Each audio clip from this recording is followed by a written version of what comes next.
You didn't appear to be for it. What happened? I wasn't for it before.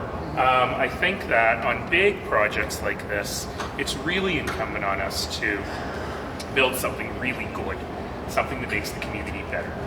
And in this particular case, we have a community that's already deficient in park space, a community that already has some stormwater and drainage issues. And this was a real opportunity to both fix those things and create some really desirable housing to attract people to this really wonderful neighborhood. And I don't think that this plan got us there. And I think what you saw was a real division on council.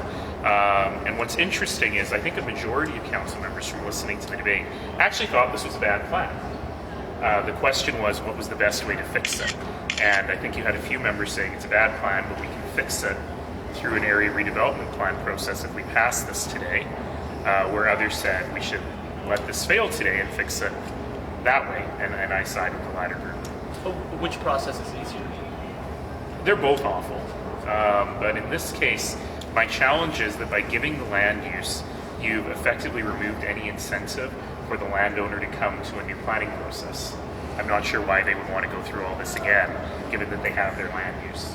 And so we'll have to see what happens. I've got chicken wings riding on the outcome of whether an ARP will actually have sufficient difference to this one or not. Is this a compromise, given all the redevelopment plan and all the amendments we saw at the end? I mean, it's a bit of a compromise. The challenge is, though, that I would argue that the original sin of the entire plan is putting a road through the middle and facing all of the housing towards that road rather than integrated into the community. And that actually could not be fixed by amendments to the plan. It would actually require a new plan. Just one more question, guys. Sir, though, isn't this a recipe for problems in the future? I'm quite worried about this, actually. We've heard a lot of differing issues on the groundwater. The good news is that no shovels will touch any dirt until the groundwater study is completed, which should be another year and a half or so. And quite frankly, judging from what I heard today, that study could result in changes to this plan yet again.